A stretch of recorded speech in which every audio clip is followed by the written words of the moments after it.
Louvado seja nosso Senhor Jesus Cristo. Salve Maria. Irmãos e irmãs, a proposta para a nossa reflexão tem por título Da Semente à Colheita, uma história de esperança da RCC no Brasil. Da semente, da semeadura à colheita dos frutos. Será que a renovação carismática tem produzido frutos na Igreja do Brasil?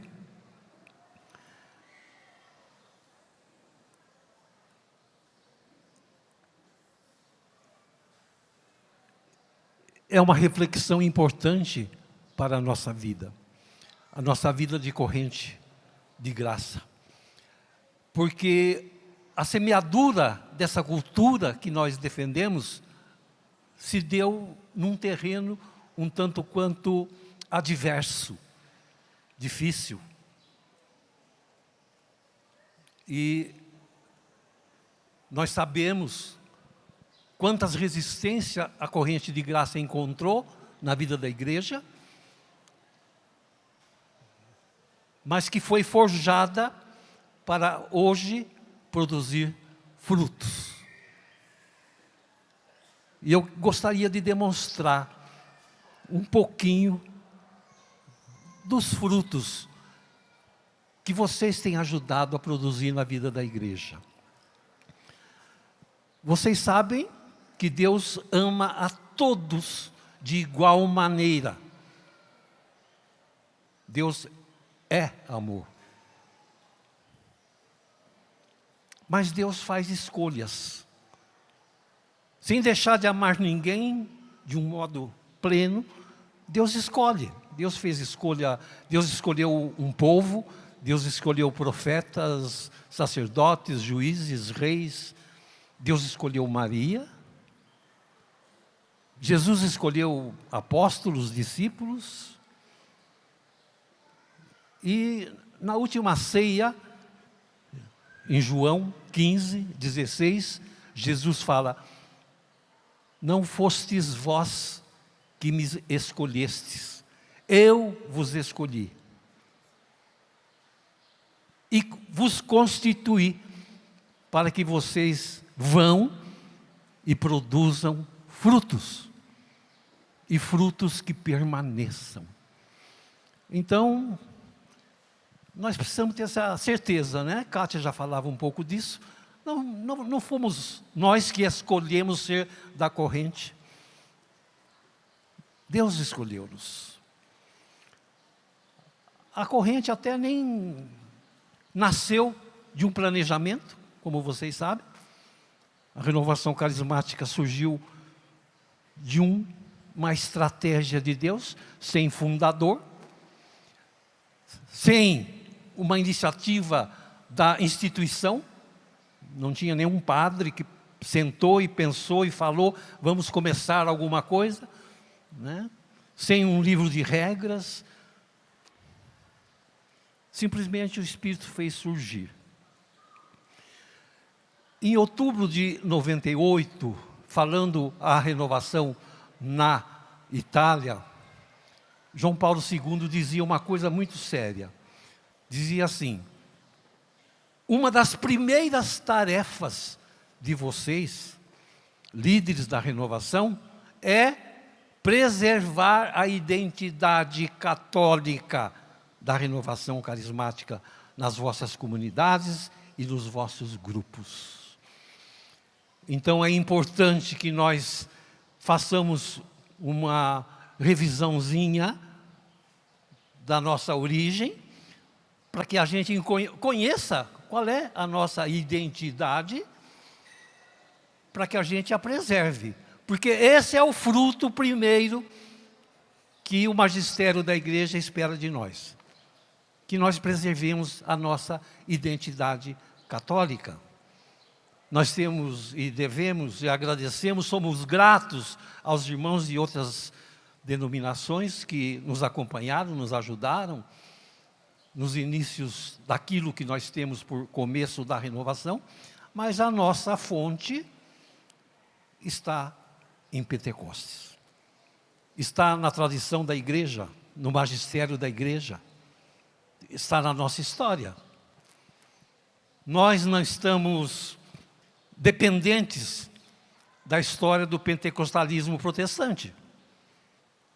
Né? A nossa identidade, ela se caracteriza pela leitura que nós fazemos do evento Pentecostes, com as suas decorrências. Então é importante sabermos como é que nós começamos, como é que nós fomos chamados a participar dessa identidade, para ver se os frutos que nós estamos produzindo correspondem aos anseios da própria igreja, que nós devemos saber. Então, por que o Papa dizia que uma das primeiras tarefas era nós preservarmos a identidade? Porque no decorrer da história, algumas expressões de cunho carismático pentecostal não nos ajudaram a nos aproximar de modo adequado da pessoa e da obra do Espírito Santo. Nós não somos a primeira expressão carismática da igreja. E algumas dessas expressões surgidas causaram problemas à vida da igreja. Montanismo, priscilianismo, messalianismo, donatismo, joaquinismo, ou seguidores de Joaquim de Fiore. Os irmãos do Livro Espírito, do século XIII, XIV. Os alumbrados da Espanha, século XVI, foram expressões também com perfis carismáticos. Algumas se tornaram heréticas e outras foram cismáticas. Então isso não contribuiu. O fato é que há outros eventos, não são só as expressões que dificultaram, mas o tempo não permite a gente ver outras realidades que também contribuíram para esse distanciamento nosso da devoção, do culto ao Espírito Santo. O Espírito Santo nunca esteve ausente da igreja, é claro que não. Nunca esteve dormindo na igreja, mas nós estivemos pouco despertos para a sua realidade. Tanto que a gente chega aí no século XIX, para dar uma data, e era comum entre os teólogos dizer que o Espírito Santo era o grande desconhecido. O grande desconhecido. Deus intervém nessa situação e começa a suscitar na vida da igreja algumas pessoas que começam a se interessar em resgatar a pessoa e a obra do Espírito Santo. Suscita alguns padres teólogos, né? Johann Adam Möller, por exemplo, na Alemanha, Matthias Skibben, um outro grande teólogo, que começam a chamar a atenção para o papel do Espírito Santo na igreja, imprescindível, de um modo que afetasse a vida dos participantes. A gente vai ver que nós temos bastante material sobre ele na história, mas que não favoreciam o culto e a devoção. Deus suscita também, aí por esses meados do século XIX, Santo Arnaldo Jansen, um holandês que funda a congregação dedicada à pessoa do Espírito Santo. Suscita a Conchita Cabreira, uma mexicana, mãe de família, que escreveu inúmeras obras e faz uma profecia interessante sobre o que iria acontecer no século vindouro, século XX, ela está no XIX, foi beatificada há pouco. Suscita Helena Guerra, mais próxima de nós, que muitos de nós conhecemos, nossa querida Helena Guerra. Nós temos aqui uma relíquia de primeiro grau, e Bento XVI dizia, numa reflexão que ele fazia, evocando um santo que tratou dessa questão das relíquias, São João Damasceno, e ele dizia, pelo mistério da comunhão dos santos, onde está presente parte do corpo de um santo, nós podemos considerar como sendo a presença própria dele mesmo. Então nós temos a presença nessa manhã da nossa querida beata, hoje Santa Helena Guerra. Palmas para ela. Porque ela tem muito a ver com o profetismo que nos gerou, não é? Um escritor italiano, padre dominicano, que se chamava Domenico a Brescia, dizia que nenhum outro santo doou tanto, nenhum outro santo orou tanto, nenhum outro santo sofreu tanto pela causa do Espírito Santo como Helena Guerra. Suscita Helena Guerra, não preciso me deter na história. O diferencial dela é que ela estabelece um diálogo com a hierarquia da igreja, que é quem pode mudar a situação que estávamos vivendo, de resgatar o papel que sempre fora de direito do Espírito Santo na igreja. E ela obtém de Leão XIII, um dos 4 papas com quem ela conviveu, 3 documentos, um breve, Providamatis Caritatis, uma encíclica, a primeira encíclica sobre o Espírito Santo em 19 séculos, Divino Illudimunus, e uma carta aos bispos, Adfolvendo in Christiano Populo. Consegue também, vocês sabem, de Leão XIII, a consagração do século XX ao Espírito Santo. E isso faz toda a diferença. O século XX, então, começa com um florescimento de iniciativas reconhecidamente como sendo passagem do Espírito Santo pela vida da igreja. Começa a haver inovações litúrgicas no pensamento social da igreja, missionário, todos eles relacionados ao Espírito Santo. O Papa morre em 1903, Helena ainda permanece por 7 anos num leito de dor, sob inspeção canônica. Teve que renunciar ao cargo de superiora da sua ordem. Proibida de falar com as suas filhas espirituais. Proibida de escrever. Ela que escreveu 69 livros e tem uma porção de material ainda agora sendo revisado para publicação. Proibida disso tudo. Vai morrer em 1914, no ostracismo, sob inspeção. E quando termina o processo, o cardeal Lorenzelli, o cardeal de Lucca, que presidia o processo, disse: onde esperávamos encontrar lixo, encontramos ouro. Aleluia, aleluia. Essa é a nossa patrona, né? E são tantos os fatos, né? A própria encíclica, decreta-se a novena de celebração de preparação para Pentecostes, a única novena litúrgica oficial da igreja, não é? E tantas outras coisas. Ela escreveu 13 cartas para Leão XIII, uma se perdeu, nós temos 12, tem um bilhete também. Mas o fato de que o século XX começa com muitas transformações. Chegamos a Pio XII, sagrado Papa em 39. Pio XII escreve 41 encíclicas, e 2 delas começam a acentuar esse resgate da pessoa do Espírito Santo. Mediator Dei, sobre a liturgia, e Mystici Corporis, sobre o corpo místico, mas que ele como que abre uma janelinha para a reflexão sobre a questão dos carismas e do papel do Espírito. Morre em 58, Pio XII. E morre de uma maneira um tanto quanto inesperada, assim. Ele ficou doente muito rapidamente, teve um problema de um AVC e, em consequência, uma parada cardíaca.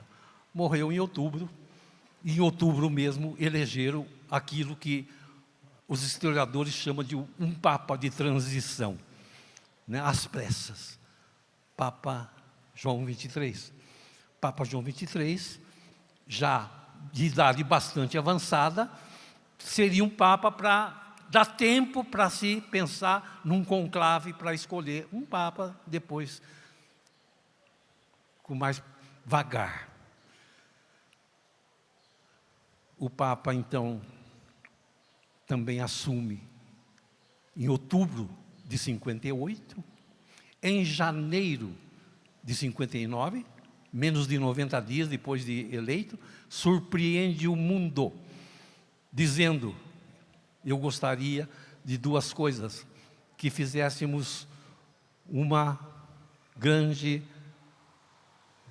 manifestação de fé na Diocese de Roma e um concílio que seja ecumênico para o mundo inteiro. Foi um alvoroço, né? Muita gente contra, como é que um Papa naquela idade ia dirigir um concílio, e o Papa, que era para a transição, faz essa surpresa.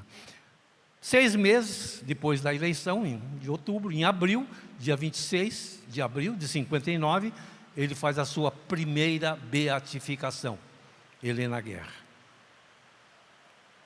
Porque ele era afeito às coisas do Espírito Santo, inclusive aos carismas. Vocês que conhecem aquela obra de Pat Gallagher, lá tem um relatório dizendo da intimidade dele com o Espírito Santo, no livro Um Novo Pentecostes, que todo mundo conhece. No dia da beatificação, falando com a família dela e com as irmãs, filhas religiosas, João 23 fala assim: é notável como nos trabalhos de Helena Guerra, ela sempre primou por colocar em destaque a necessidade de um novo Pentecostes e de uma perene efusão do Espírito. Meus irmãos e irmãs, aqui começa de modo bem acentuado a nossa identidade e vocação. O que nós fazemos ao anunciar e propor batismo do Espírito Santo, estamos dizendo: é possível uma nova efusão do Espírito. Pentecostes não esgotou o que o Espírito Santo tem para a igreja. O seu batismo sacramental não esgotou o que o Espírito Santo tem para a sua vida. Uma contínua efusão. E essa linguagem de novo Pentecostes não era comum. Não era comum. Hoje, para nós, falar de novo Pentecostes é simples, né? Ali não, até então não. Né? E agora o Papa insiste no tema do novo Pentecostes. Há muita resistência, pega qualquer livro histórico sobre o Vaticano II e você vai ver. Muita resistência, mas ele prossegue insistindo. 3 semanas depois da beatificação, 17 de maio de 59, era Pentecostes, e o Papa fala a um grupo de bispos, faz a sua homilia com a seguinte oração no final: Espírito Santo, vossa presença dirige a igreja no caminho certo. Nós vos pedimos, derramai a plenitude de vossos dons sobre esse concílio ecumênico que queremos realizar. Renovai vossos milagres em nossos dias, em vistas de um novo Pentecostes. A resistência continua e o Papa não para de falar. Numa visita à África, ele retoma o tema do novo Pentecostes. Em cartas aos bispos, ele torna a falar. E no Natal de 61, acaba a discussão. Ele institui um decreto, Decreto Humanae Salutis, onde, no número 23, ele diz, do decreto que convoca o concílio: renovai em nossa época vossos prodígios, como em novo Pentecostes. E concedei que a igreja santa, reunida em unânime e instante oração junto a Maria, mãe de Jesus, e guiada por Pedro, difunda o reino do divino Salvador, que é o reino da verdade, da justiça, do amor e da paz. No decreto. Bem, aí não tem jeito, o concílio começa mesmo em outubro de 62. Em dezembro de 62, a primeira sessão do concílio se encerra. Haviam apresentado as propostas, os projetos, os temas, e agora os bispos iam voltar para as suas dioceses, os cardeais, e retornar para a segunda fase. E nesse dia do encerramento da primeira fase do concílio, João 23 faz uma profecia. Acho que você nunca ouviu falar dela. Nós somos filhos de uma profecia.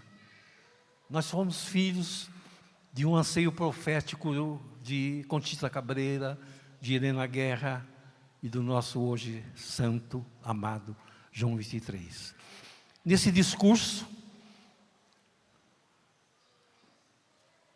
do final da primeira fase do concílio,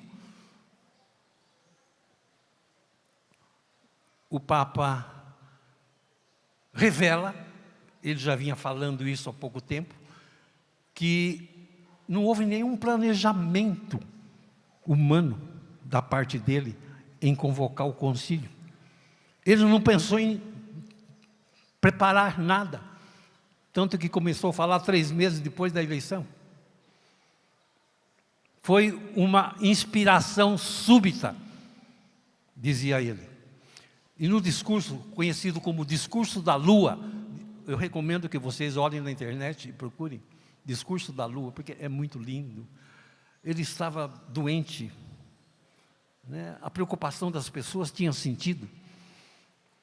Ele estava muito doente. Há 1 mês havia sido detectado um câncer no intestino, um câncer inoperável, e ele estava com muita dor. E é a última vez que ele se dirige aos bispos, e ele dizia assim: olha, uma profecia predictiva, falando quando vai acontecer. Quando o Vaticano II estiver terminado e seus decretos executados, então ocorrerá aquele novo e verdadeiro Pentecostes, que é o objeto das nossas aspirações, que fará florescer na igreja as suas riquezas interiores. Aleluia. Profecia pura. Nós somos filhos de uma profecia, irmãos e irmãs. Eu já disse, Deus ama a todos de igual maneira, e todos os movimentos, todas as associações, todas as entidades, as expressões da igreja são legítimas, se reconhecidas pela igreja e inspiradas pelo Espírito, todas.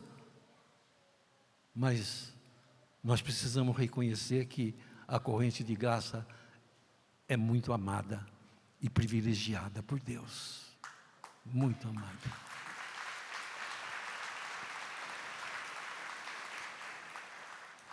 E João 23 acreditava que a renovação da igreja era necessária e que ela deveria ser fruto da atuação sobrenatural do Espírito. Essa convicção se expressava naquilo que ele afirmava, que a convocação do concílio havia sido uma inspiração súbita do Espírito Santo. Repetia isso para muitas pessoas. São João Paulo II, na beatificação dele, na beatificação de João 23, que foi em setembro de 2000, declarou: o Concílio Vaticano foi deveras uma intuição profética deste idoso pontífice, que inaugurou, no meio de não poucas dificuldades, uma nova era de esperança para os cristãos e para a humanidade. Santo João Paulo II. E na canonização de João 23, que foi junto com a de João Paulo, em abril de 2014,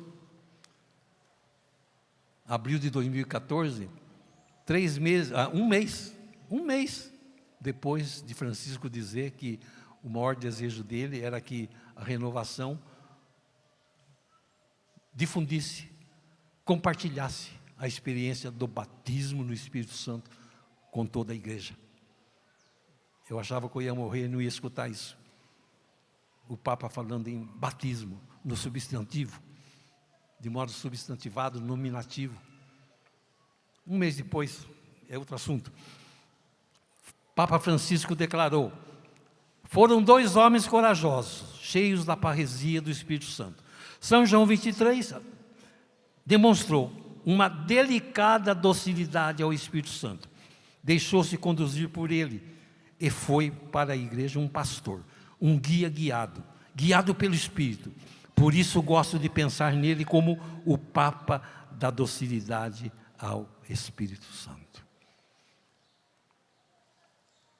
Para nós pensarmos um pouquinho na nossa identidade, irmãos. De onde a gente veio? De onde a gente veio? Do Kersey foi um momento sintetizador, aglutinador de experiências que estavam adormecidas na nossa igreja. Mas o nosso batismo está relacionado aos sacramentos da iniciação da Igreja Católica, ainda que seja uma reapropriação tardia daquilo que nós já recebemos no batismo sacramental. Está aqui na nossa história. O fato é que, logo depois, em junho, na vigília de Pentecostes, morre João 23, 8 meses depois de detectada a doença, e Paulo VI assume o Concílio Vaticano II.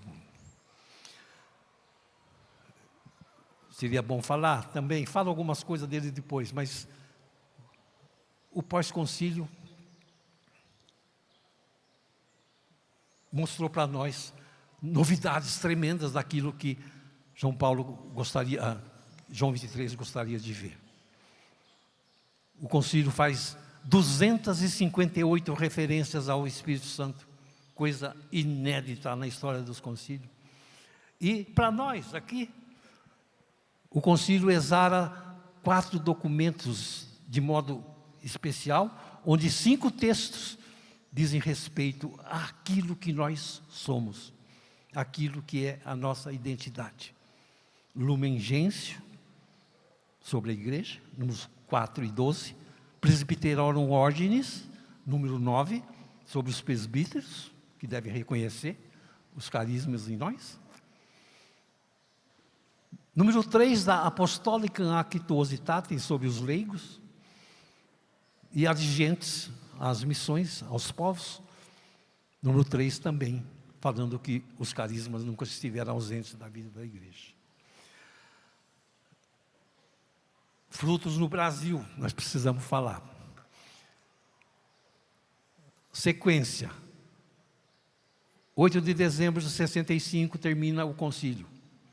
65. Agosto de 66, um grupo de cursilistas se reúne e nessa reunião se motivam a procurar quais eram as consequências daquilo que alguns livros falavam. Eram 3 livros, nós aqui temos conhecimento mais do A Cruz e o Punhal. 65, 66 o concílio. Janeiro de 67, 4 católicos, com esse livro como motivação, vão em busca de conhecer a experiência que os irmãos estavam chamando de batismo no Espírito. Durante esse mês, primeiro 2 deles são batizados no Espírito, depois os outros 2, e em fevereiro acontece o fim de semana de Duquesne. E 3 semanas depois, em Notre Dame, em South Bend, na Indiana, que é também do conjunto do começo da renovação. 65, 66, 67, 68, podemos pular para o Brasil. Teve muita história por lá. No Brasil, padre Haroldo Hahn, um padre americano, trabalhava com os jovens, eu trabalhava com ele, não parece, mas eu já fui jovem também, e um seminarista jesuíta, que eles chamam de escolástico, estudava na Faculdade dos Dominicanos, em São Paulo, e fazia o primeiro ano de teologia, o seminarista Eduardo Daugert. Fez o primeiro ano, a polícia política do regime militar que nós vivíamos fechou a faculdade, por motivos de ligação com um terrorista chamado Carlos Marighella. E o seminarista, então, vai para o Canadá, terminar os seus estudos de teologia. Estando no Canadá, em 69, em março, ele vem até Michigan, onde Ralph Martin e Steve Clark pregavam um fim de semana, uma experiência de oração. É batizado no Espírito. Volta para o Canadá, no fim de semana seguinte, traz uma perua de pessoas para fazer a experiência, e aí, depois disso, ele visita o Brasil em maio e traz um livro, A Glow is the Spirit, para o padre Haroldo, que se motiva em começar no Brasil uma experiência naquela linha. E então, em agosto de 69, 15, 16, 17, 15, dia da Assunção, começa no Brasil a primeira experiência de oração. No dia 20, que era quarta-feira, o primeiro grupo de oração, que é um dos frutos da corrente de graça. Claro que tivemos muitas dificuldades, não foi fácil, né? Não foi fácil. Diziam que nós tínhamos sido criados pela CIA americana para... Verdade, éramos financiados pela CIA para combater a ideia de resistência ao imperialismo yankee, né? Eles tinham um pouco de razão de falar isso por causa de um projeto Rockefeller que tinha na América Latina há pouco tempo atrás. Só que a nossa ligação com a CIA, eu nunca vi nenhum dólar, nenhum tostão para financiar o começo da renovação, né? Diziam que nós éramos, na verdade, protestantes e que logo estaríamos nos separando da igreja.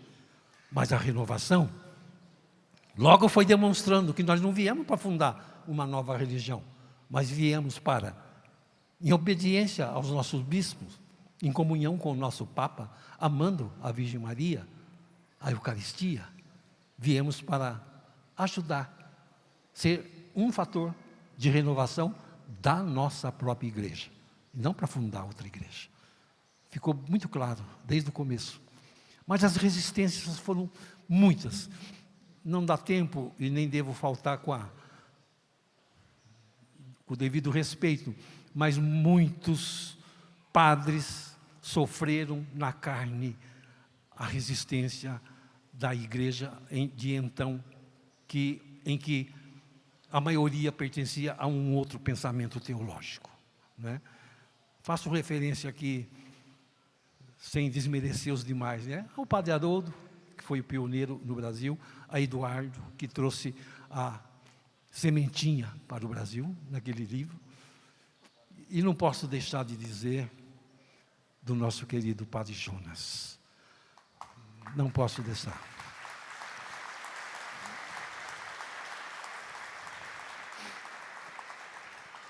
O padre Jonas, em novembro, teve uma conversa com o padre Haroldo aqui em Lavrinhas, onde ele residia, no seminário de Lavrinhas.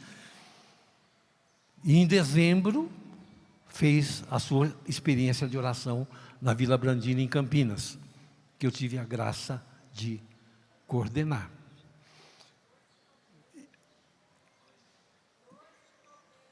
Isso, a visita dele em Lavrinhas. Sim, em Lavrinhas. Mas na Avenida Brandina foi em dezembro. Ele fez junto com a Reinalda, minha esposa, que eu coordenei. Mas já tinha sido, mas fez a experiência, né? E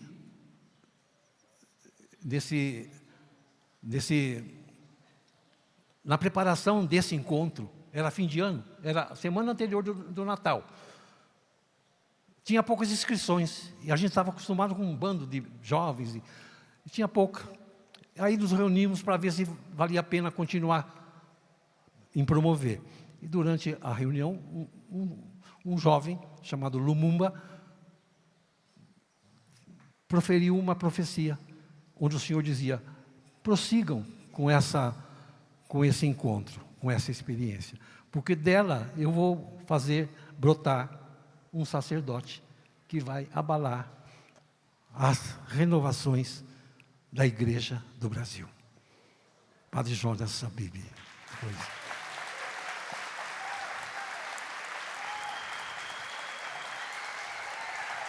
Aleluia. Eu contei isso para ele uma vez aqui na Canção Nova mesmo, porque ele não sabia disso. E como Deus usou. Então, falando dos frutos, né? Teve muita resistência, muito apoio. Tivemos 2 bispos que foram fundamentais no nosso começo.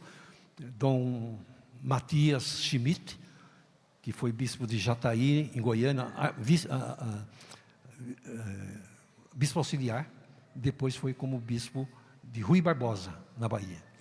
Ele era do Kansas, onde houve a primeira manifestação do Espírito Santo, nos termos atuais, em Topeka, capital do Kansas, naquele dia em que o Papa consagrava o século XX ao Espírito Santo. É uma outra história. E o outro bispo, Tiago Ryan, de Santarém. Tiago Ryan, americano. Também um fato curioso, tanto Tiago como o Papa Leão, nascidos na periferia de Chicago, deixam a comodidade de um primeiro mundo, que era os Estados Unidos, para vir para a América como missionários. O Padre Tiago vai para a Prelazia de Santarém, que era a Prelazia, e o Papa foi para Chiclayo, no Peru, que eu conheci antes dele ser bispo lá, tive missão lá. Uma coincidência, né? Tiago Ryan foi um dos promotores do encontro internacional onde o Papa Paulo VI acolheu a renovação, dizendo que ela era uma sorte para a igreja e que era preciso envidar todos os esforços para que ela continuasse na igreja, né? Padre Tiago. Também tivemos um bispo que era padre, como padre, foi coordenador da primeira Comissão Nacional da Renovação Carismática, como padre, e em 75 foi sagrado bispo, o primeiro bispo nosso, saído da renovação, né? Dom Silvestre Scandian, lá de Vitória.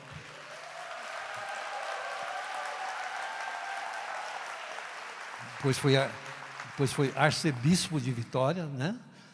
Ele também esteve presente nesse congresso de 75. Foi sagrado bispo, foi para o congresso, com o Tiago promovendo. E ele foi já defensor da renovação como padre, né? Depois foi para lá. Tinha uma irmã dele, a família dele é de lá, que também participava muito da renovação, né? Dom Davi Picão de Santos, que foi o nosso assessor episcopal. Mas preciso falar mais dos frutos, que nós estamos no fim. A renovação é um fruto. Ela é um fruto. João Paulo II falou assim: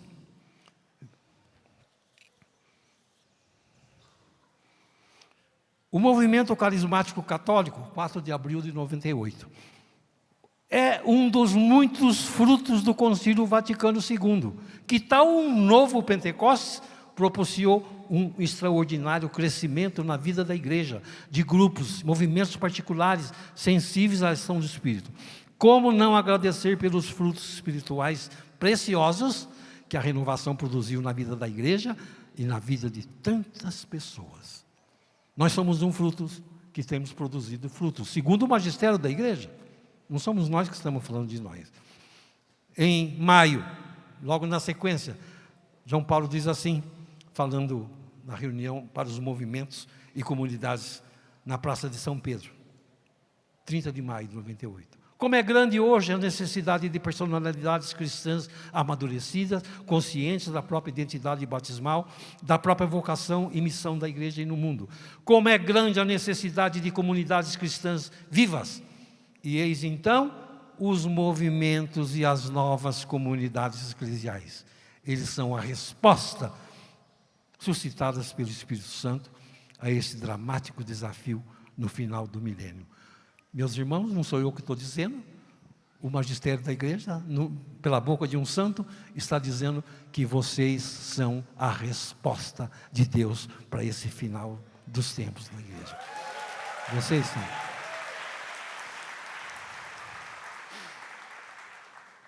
O cardeal Ratz já havia dito isso em 85, mas não dá tempo de contar. Falo rapidamente de alguns frutos. Quando o concílio terminou, tinha 19 anos. Vou fazer 80 ano que vem, não precisa fazer as contas. E eu já estava na igreja, já dirigia alguns movimentos, marianos inclusive, e nós tínhamos a ideia de que era proibido ler a Bíblia. A Bíblia nunca foi proibida pela igreja, mas também não foi incentivada, por causa do medo do livre exame que os nossos irmãos protestantes faziam da Bíblia. O fato inegável é que a renovação carismática católica colocou a Bíblia na vida, na mão do povo da Igreja Católica.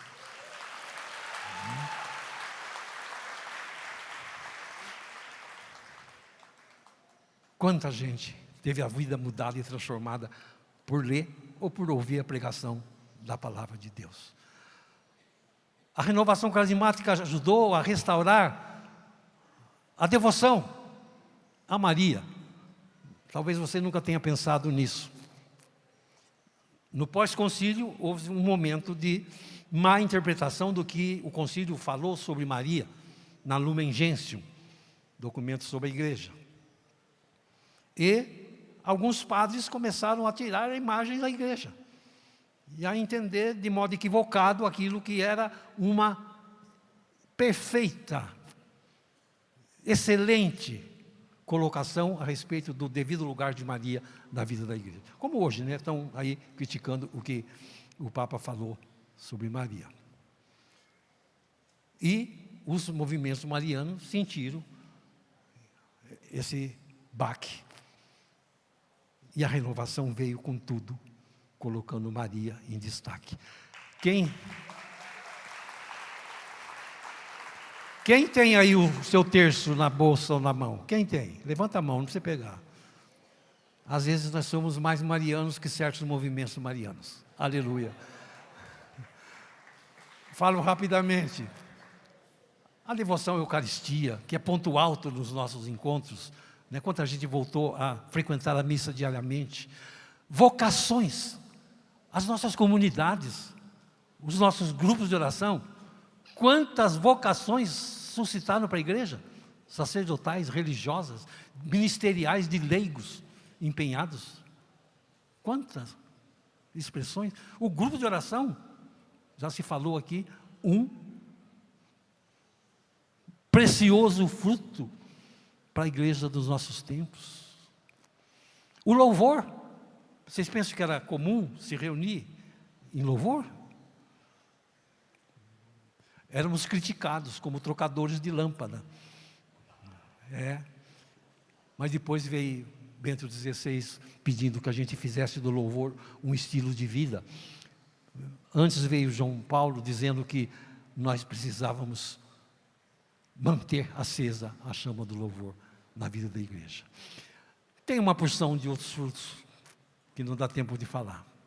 Das nossas missões, o bispo falou, né, das comunicações, dos influencers carismáticos que nós temos. Mas imaginem o fruto do batismo no Espírito Santo, o que fez na vida de tanta gente, na vida da igreja, não é? Nós vamos orar por isso, mas eu queria terminar só dizendo uma coisa, pegando uma fala da Kátia, né? Kátia falava que se nós ficarmos nos nossos espacinhos, nas nossas redomas, nós vamos ficar presa fácil para o inimigo. São Pedro diz na primeira carta que o inimigo, o demônio, anda rugindo como um leão em busca de quem devorar. Numa missão na África, tive que fazer uma viagem sozinho, e lá se fala Swahili, e um irmão me acompanhou. E passamos por reservas florestais, em que tinha lá os leões, tinha diversos bichos, e ele falou para mim, é uma coisa interessante, quando o leão ruge, ao ver um rebanho, ele ruge para que o rebanho se disperse. E aí, vão ficando para trás os mais novos, os mais velhos, e fica presa fácil, porque se desgarra do rebanho. Mas tem animais que, quando o leão ruge, eles se juntam, se unem e põem os mais fracos no meio. E o leão não tem como se aproximar. E dizia ele, a unidade do rebanho faz o leão, obriga o leão a ir dormir com fome.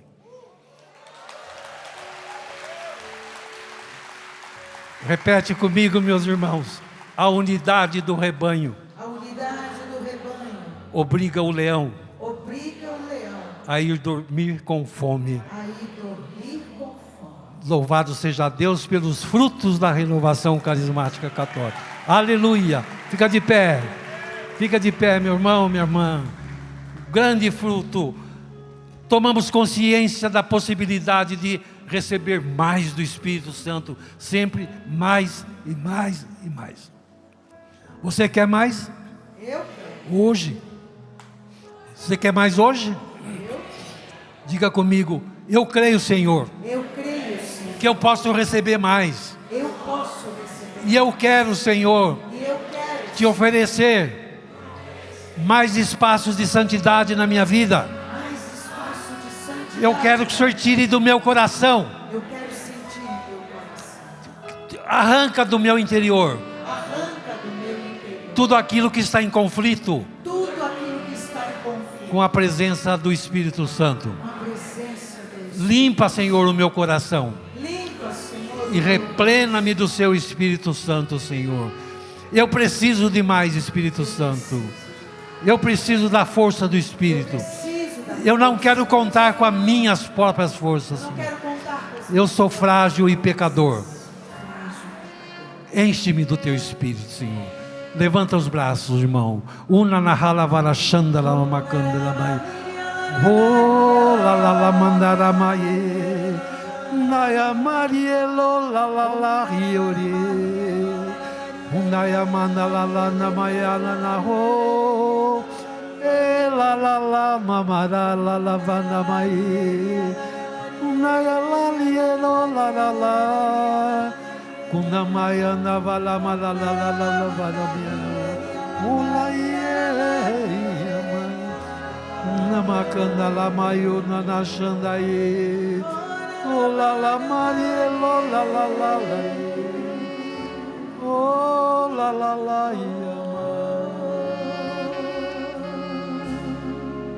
Eu navegarei no oceano do Espírito.